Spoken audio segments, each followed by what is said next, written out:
Beautiful. All right. Like Courtney mentioned, for the sake of time, I'll try to run through this quickly and I'll remind you that this is recorded.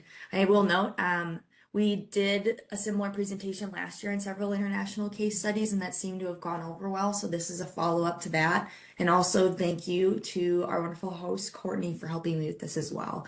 But we're going to cover the Iberian Peninsula blackout, which I'm sure many of you are familiar with. I will note that this case study specifically has had a 400+ page report done on it. So there is a much more extensive review of this case study. So we'll go into the technical aspects of this more so than the others, but we'll touch on a battery testing fault that happened in Estonia and also impacted Finland, a blackout that occurred in Chile. And then lastly, we'll touch on the current events with the Iranian conflict and how that's impacting us and the rest of the world today. Next slide, please, Courtney. First up, we have the 2025 Iberian Peninsula blackout. And to refresh your memory, this is a blackout that occurred in April of 2025, right around midday in continental Spain and Portugal. While Southwest France didn't experience a total blackout, the area was also affected. And notably, this was the most severe blackout on the European power system for 20 years, and it's also the first of its kind. Next slide, please.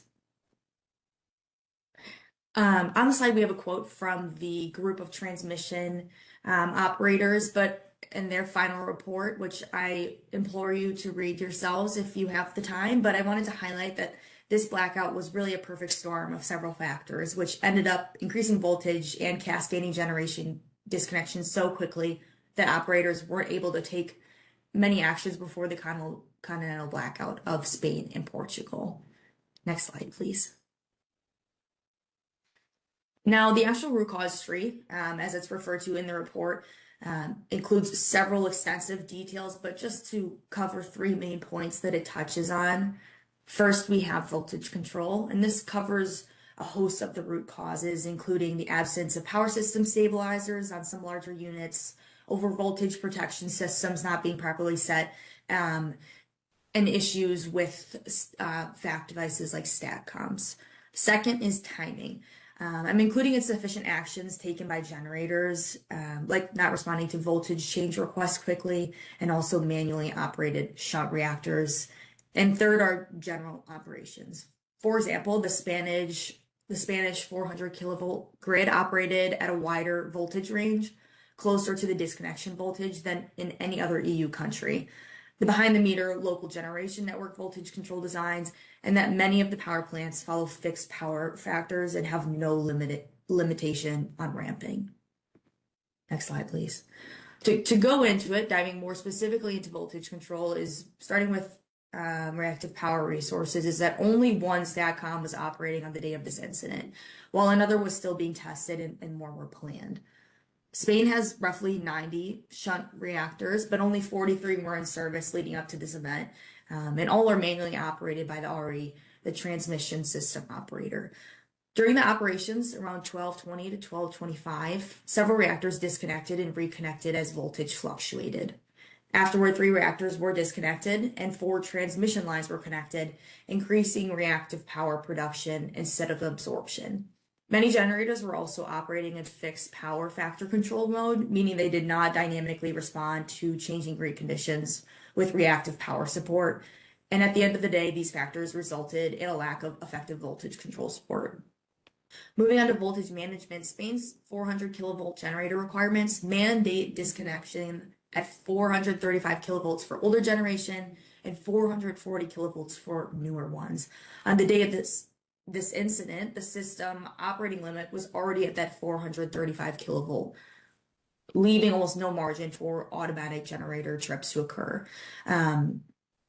As discussed earlier, several issues contributed to poor reactive power management, and generators could technically comply with regulations while still responding too slowly to arrest voltage rise.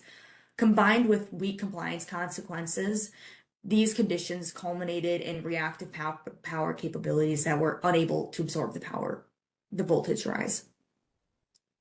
Jumping down to the voltage control timeline, this is a simplified timeline that shows the progression of voltage changes, commercial net position, and corrective actions taken. Just before 1050, a node in central Spain reached 433 kilovolts, really close to that 435 kilovolt disconnection threshold. And by 1147, voltage reached just over 435 kilovolts, surpassing the threshold. By noon, voltage oscillations reached 30 kilovolts peak to peak, prompting operators to connect 6 transmission lines to damp the oscillations. And a few minutes later, continued oscillations and the loss of shunt reactors led to operators to connect 4 additional lines. Just before 1230, after continued oscillations, voltage began to rise, with the blackout beginning at 1233. And in the minute leading up to this, you can see on the graph measuring the voltage rise. And in the last graph in the lower left is a snapshot at 1232, showing the status of the shunt reactors in southern Spain, with over 2/3 of the reactors in this area disconnected in that final minute before the blackout. Next slide, please. We touched on, that's the voltage control, but I want to dive a little bit deeper into the oscillations, since we talked about this in our previous presentation and what we saw in terms of oscillations in the Iberian Peninsula. I will say these graphs are not captured in real time, but have been reconstructed. But there were 2 oscillations observed prior to the blackout.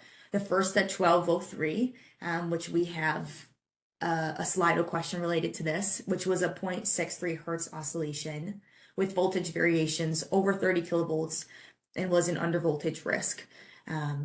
Please check out that Slido. But the expert panel noted in their final that in the immediate vicinity of the node where the highest amplitude was observed, an inverter-based power plant was connected, classified as an existing generator under the applicable requirements in Spain. Their analysis concluded that this first oscillation was a converter-driven oscillation. The oscillation was solved in under 5 minutes throughout combined efforts from Spain, reducing Spanish exports to France, leveraging HVDC, and making several topological changes. Next slide, please. Just about a minute later, at 1216, there was another 0.6 hertz oscillation, but this was a low intensity and short duration. And in response, they made more topological changes. As you can see, the system recovered. Then we have what is the second oscillation occurring. This was a 0.2 hertz oscillation with voltage swings exceeding 20 kilovolts, creating another undervoltage risks. This was driven by several factors, including high power angles, transmission lines out of service, limited stabilizer support, and insufficient dampings. And earlier and preceding oscillations may have also contributed this. And again, Spain reduced exports to France to combat the isolation. A few minutes later, all the switching in real time to solve these oscillations resulted in significantly different real-time system topology compared to the scenario study in the operations planning realm. Soon after, upon seeing overvoltages, operators made additional switching changes and changed the voltage set point of the HVDC line between Spain and southwest France. By 1230, they were back in the allowed voltage limits. However, at 1232, voltage jumps, rising about 15 kilovolts in less than a minute. And just around 1233, approximately 2 gigawatts trip offline, and the blackout begins. Next slide, please. So taking a step back for the key takeaways, oscillations in general could be caused by a variety of factors. Generator reactance relative to the electrical system to which they are connected. This can be compared to the electrical distance from the system. If it's particularly high, it causes generators to operate at suboptimal points for controlling oscillations. Reactance depends on the short circuit power at the connection point, which is influenced by network topology. Oscillations can also be caused by the transmission angle between the generators and the grid, which is influenced by system topology, and operating points and voltage profiles can as well. The presence of static and dynamic compensation elements, like statcoms and condensers, and dynamic stabilization elements, like HVDC lines, which Parimal discussed, and statcoms that can offer damping. And lastly, as we know, oscillations can also be caused by IBRs, which we'll touch on a bit later as well. Next slide, please. While the official final report mentions that the most effective way to prevent forced oscillations is to localize their source and apply targeted countermeasures, it requires operational oscillation monitoring, fast detection methods, and effective countermeasures already ready.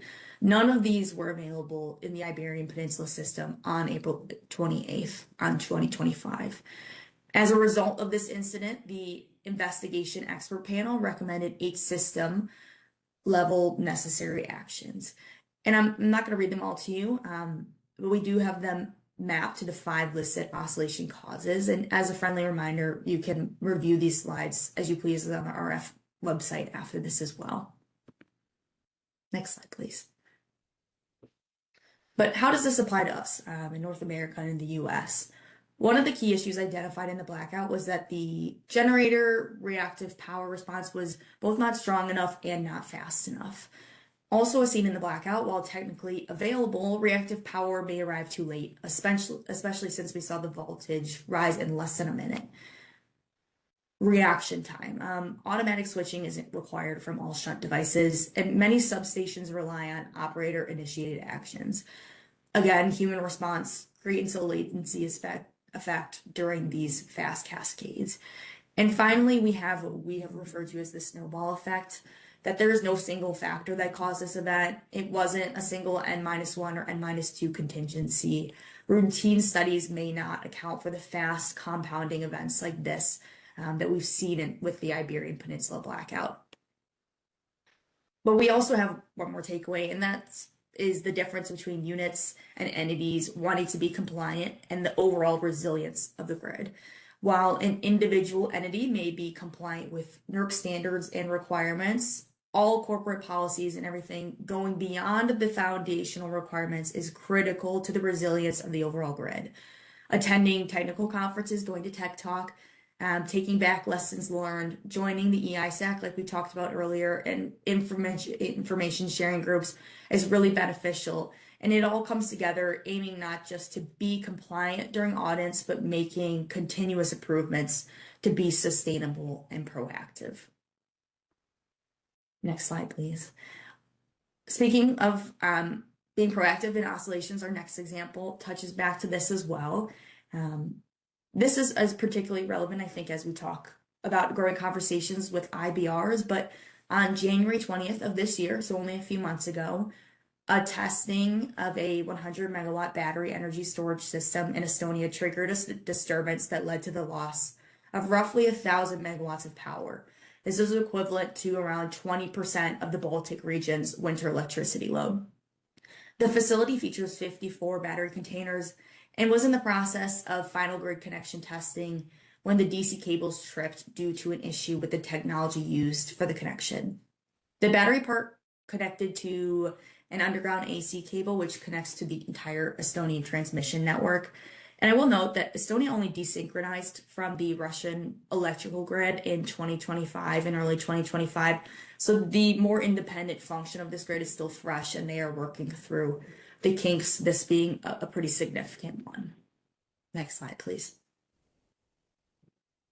The forced oscillation occurred on the Estonian power system, but triggered the proactive shutdown of the S-Link 1 and the S-Link 2 convert stations, meaning the cables connecting Estonia and Finland were unavailable. These cables were the first interconnection between the Baltic and Nordic electricity markets and are crucial for the stability and reliability of both systems. At the initial stages of this outage, the shortfall was initially covered by support from the continental European grid as power lines connecting the Baltic countries with Poland operated at twice its rated capacity to compensate. Frequency reserves were then activated to restore the balance between electricity production and consumption. And Estonia's gas and electric transmission system operators stated that they are working to learn from this event actively, especially as the country is transitioning rapidly to be a primarily renewable and IBR-based system. With the ongoing integration of IBRs, oscillations due to controller malfunction or mistuning may be an increasingly prevalent issue going forward. Next slide, please. And these issues, like we mentioned, are not unique to this one specific example. Similar disturbances have occurred in the US. And on this slide, I have a set of events analyzed by NERC and we will have the lessons learned linked on this slide as well. But controller integration challenges during the commissioning process caused two IBR site batteries to create large interconnection-wide oscillations. This occurred 3 times across 2 plants and resulted in a utility disconnecting the IBRs due to reliability concerns. As IBRs are expanding across our grid and other grids in Europe and across the world, oscillations and similar disturbances are becoming increasingly more likely. So understanding and analyzing the potential for rapid, large-scale swings caused by these resources is critical to developing and implementing best practices for their integration into the power system. And like we mentioned with the Iberian Peninsula, being ahead of the curve in terms of auditing and compliance really helps with the overall reliability and stability of the grid. Next slide, please. Our third case study was on February 2025 of last year in Chile, when Chile experienced widespread power failure and a nearly complete blackout across the country. The facility that triggered the event had a malfunction in electric and software-based protection systems, which resulted in the disconnection of a critical 500 kilovolt transmission line. The cascading failure resulted in nearly 90% of the population losing power, in which a national emergency was declared and a required curfew was imposed. And given that Chile is in the southern hemisphere, February was during the summer months when demand for power was higher due to increased temperature. And although, as you might know, Chile is very geographically unique, which impacts the nature of their electrical system, but the blackout highlights the critical reliability concerns that can result from transmission bottlenecks. Next slide, please.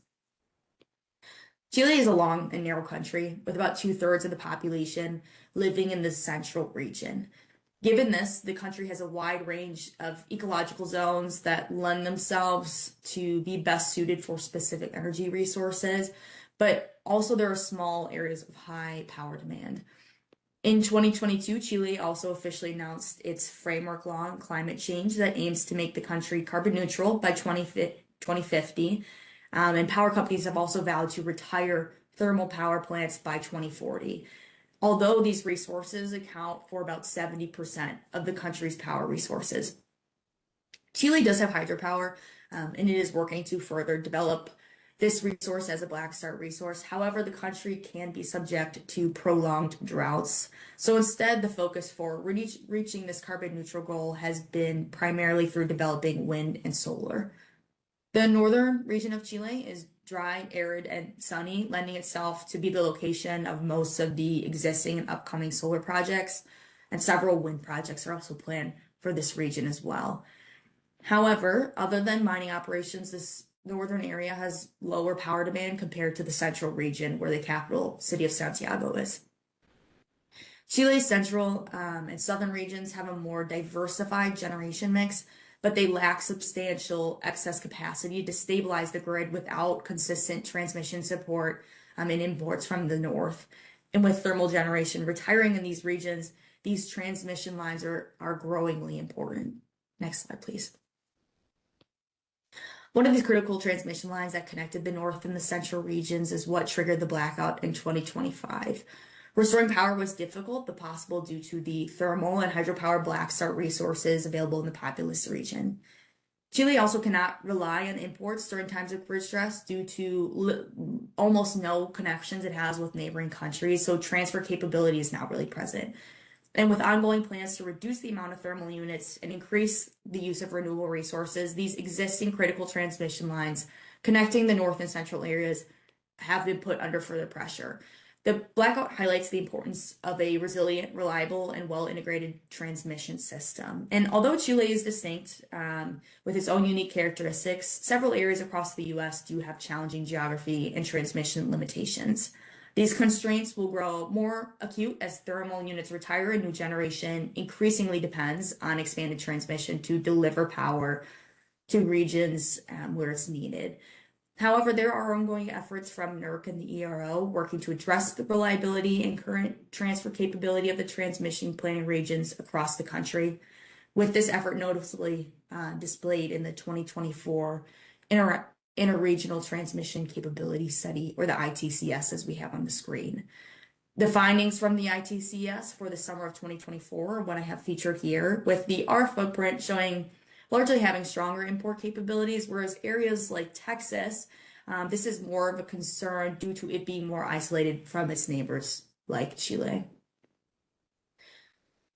I know we're running short on time here for the next slide. I'll go over this quickly, but I really thought it would be amiss to not touch on the current events, given that we're living through a case study in itself. But with the escalation of the conflict between the US and Iran, as I'm sure we're aware, and the continued instability of the greater Middle East, the impacts on the global energy market have been severe. Iran dominates much of the northern Persian Gulf and the Strait of Hormuz due to its geographical position, with the strait serving as a critical choke point for global gas and oil supply. Iran is also the world's second largest producer of natural gas and holds the third largest proven oil reserves. As a result of the ongoing closure of the strait, fuel supply across the world has been severely disrupted. Next slide, please. The function of the Strait of Hormuz has been back and forth, but the back and forth closures and the blockades have resulted in approximately 15 million barrels of crude oil being stranded in the Persian Gulf per day, triggering what the International Energy Agency, or the IEA, has deemed the largest supply disruption in global oil market history. During normal times, around 25% of the world's seaborne oil trade flows through the strait, and close to 20% of the global LNG exports. Oil prices have risen sharply. However, the U.S. has largely been cushioned from rising LNG costs due to having a substantial domestic supply. But Asia and Europe are more at risk. The share of LNG delivered by the strait accounted for around 27% of Asia's total LNG imports in 2025 and nearly 7% of Europe. Bangladesh, India, and Pakistan specifically imported almost 2/3 of their total LNG supplies through the strait last year, and gas-fired generation accounts for a significant amount of their electricity supply mix. In response to the blockades, government-mandated holidays and shortened workdays have been implemented as energy-saving measures.